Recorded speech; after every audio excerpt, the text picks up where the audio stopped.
Let's begin there, guys. Brian here at 3Chat. Welcome to another very, very interesting episode of People's Questions, episode 230.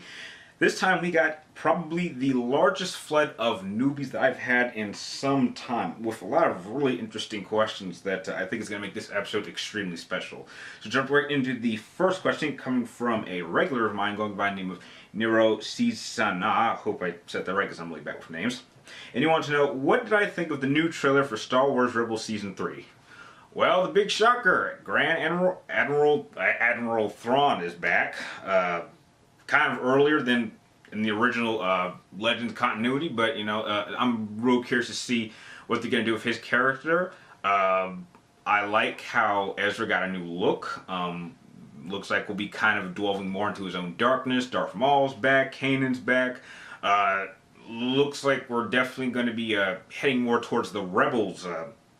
You know, not Rebels. We'll be heading more towards Rogue One, so I'm expecting to see some more characters that'll lead us into the next live-action film when it comes out later this year.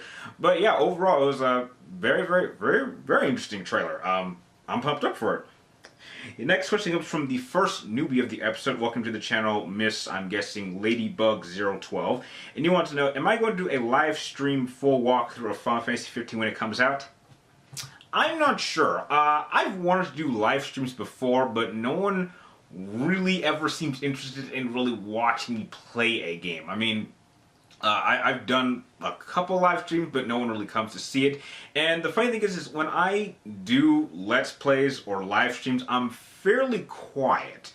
Because I'm usually pretty focused. I mean, if you actually go back and watch maybe the two walkthroughs that I did do, which would be Star Wars Jedi Starfighter and Max Payne 3, anytime you see me have like a crazy reaction, it's usually pretty forced, and I feel kind of bad about it because that's really not how I am when I game. I'm usually pretty locked on, focused, and quiet. So I'm really not sure any of you would be even interested in seeing me play a walkthrough of Final Fantasy 15 because I'm going to be pretty dedicated to that game, so I don't think so. Next search comes from Glenn Gashart. You want to know, what is my favorite anime? Dragon Ball Z, of course. It's the greatest anime of all time in my opinion. The next question comes from another newbie of the episode going by the name of Iron Tagger. Hope I said that right because that's a pretty awesome name. And you want to know, since I'm a fan of Death Battle, are there any matches that I want them to do? That I would like to see them do? No, not really. You know, the only matchup I think I'd ever really wanted to see them do that they already did was, Salt Snake versus Sam Fisher, and that's because that's a matchup that I was never going to do. I'd always wanted to, but I don't think I'm a big enough Splinter Cell fan to actually adequately, you know, get his character right. So I'm glad that they did that. So, you know, I'm sure Sam Fisher's got his, you know, he's got his fans, but he's nowhere near as cool as Salt Snake. So I think that's like they already gave me my dream matchup for in terms of matchups that I would never do that they could do. Next switch comes from Hydruga Blood 081, or sorry, 881. And you want to know, who do I want as my Jedi Master and why? Oh, that's an easy one. If you actually go back and watch my Star Wars questionnaire video I did on May the 4th, I say 2 years ago, I actually answered that question. The Jedi Master that I would like is well, not Grand Master, I say Battle Master, Kyle Katarn.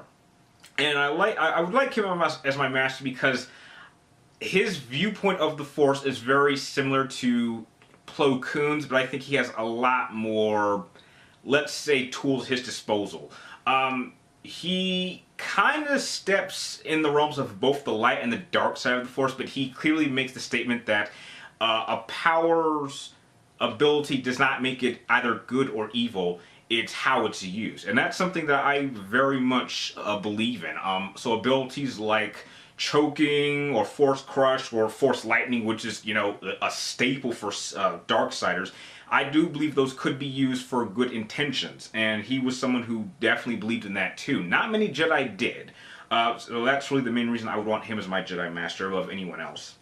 The next question comes from another newbie going by the name of Dazman96, welcome to the channel. And you want to know, you're curious where I get my information from my characters from my Versus series. Do I research the characters or do I just analyze them while I play the game?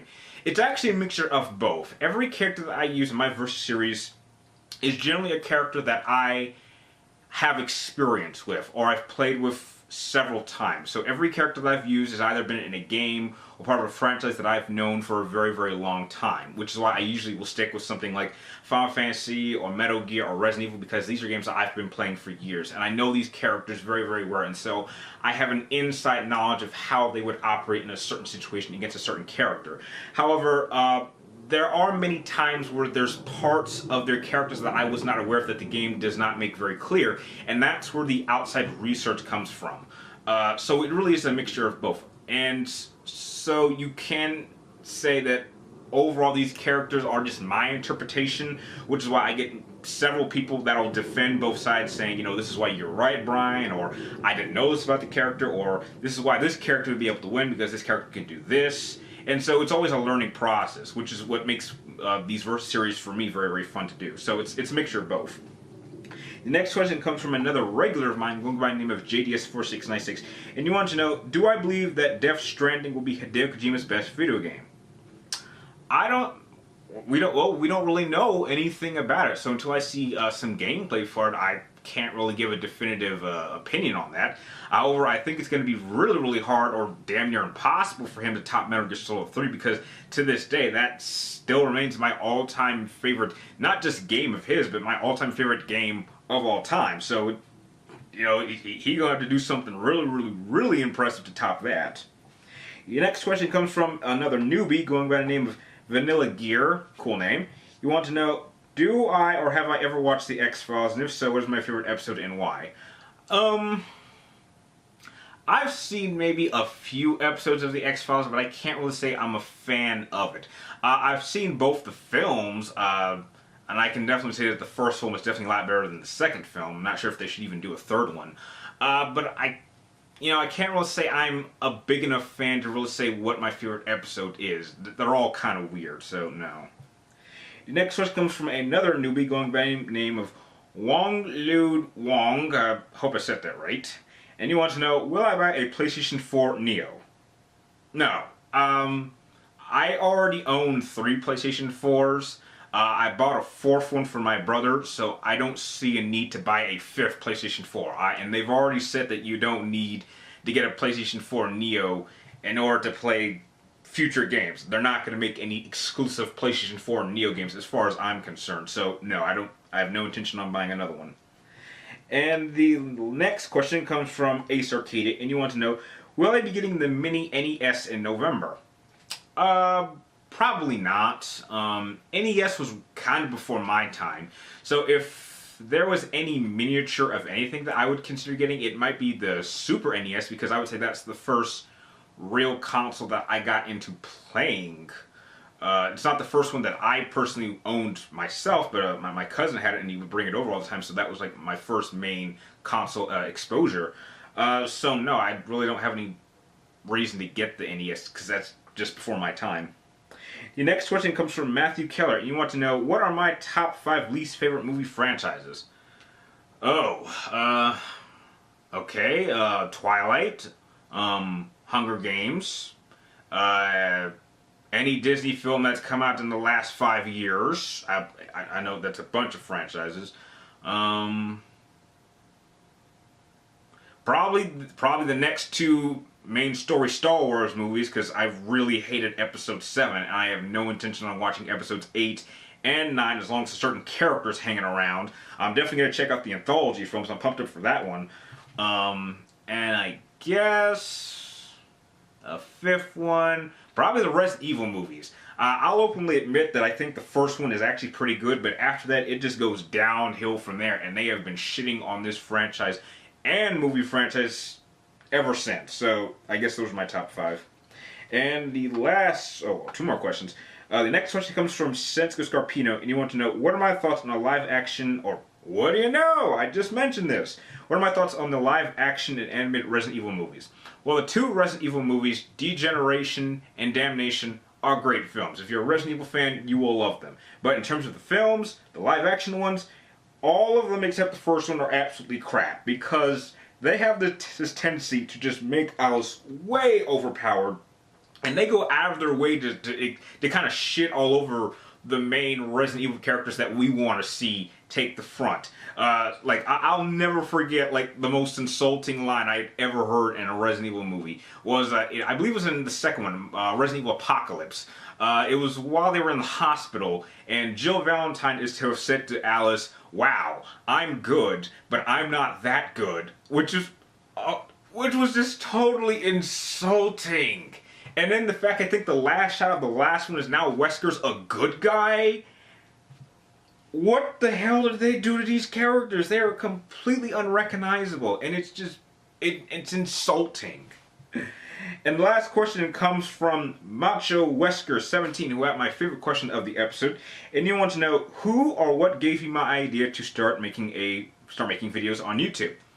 Oh, I could do a whole video about this going more in depth, but it was really a YouTuber by the name of Rachel Moore. I have met her numerous times. I've done one video about her, or like while we were hanging out. I just got to hang out with her just this past May at Disneyland. She's right here. And what really inspired me to start a YouTube channel was really watching her channel. The first video of hers that I ever saw was actually a direct inspiration of this video you're watching, People's Questions. Her videos are called Ask Rachel, so I believe it was episode 44, which is a while back. And what made me want to start doing it is really just how her channel was structured and how she did things. She is a freelance, like, gaming journalist, I would say. There's a lot of cosplays. And what really made me kind of drawn towards her is her personality and her ability to kind of always have a positive vibe. I mean, I would consider myself a pretty depressing person, but whenever I was ever hanging around Rachel, for some reason that all just went away. And I've had a pretty dark history and a serious major battle with just anger and depression. But hanging out with her or watching her videos, it all just kind of just disappears as if it was never there to begin with. In fact, the channel itself is actually kind of named after her. The name 3TR, you would think stands for 3 Topic Reviewer, but it actually originally starts as 3 Total Rachels, because at any given time I always keep 3 pictures of her kind of in my work vicinity. Because you got one here, you got one of us at Disneyland, and then I have another one where I was hanging with her and her boyfriend at SkillCon 2014. I got to spend New Year's with them, so that was like an incredible experience because that was the first time I got to hang out with anyone in a long time. And the first time I got to meet her was actually at E3 2013, and I'm just going to be busting my ass going into next year trying to get back so we can hang out again. But that's really just a quick summary of how I was inspired to do YouTube and who is the main influence to its creation. And with that, those are the questions that you guys made for this episode. I'd like to thank all of you guys for making this episode possible, especially you, Mr. Macho Wesker, because that was an awesome question. And if you guys have any more questions you'd like me to answer in next Friday's episode, be sure to type them in the comments down below. Make sure you get them into me before next Wednesday or before I start filming this. Make sure you also keep sure it is only 1 question per person, so we don't get too cluttered. So with that out of the way, I'd like to thank you guys for watching, and I will see you next time.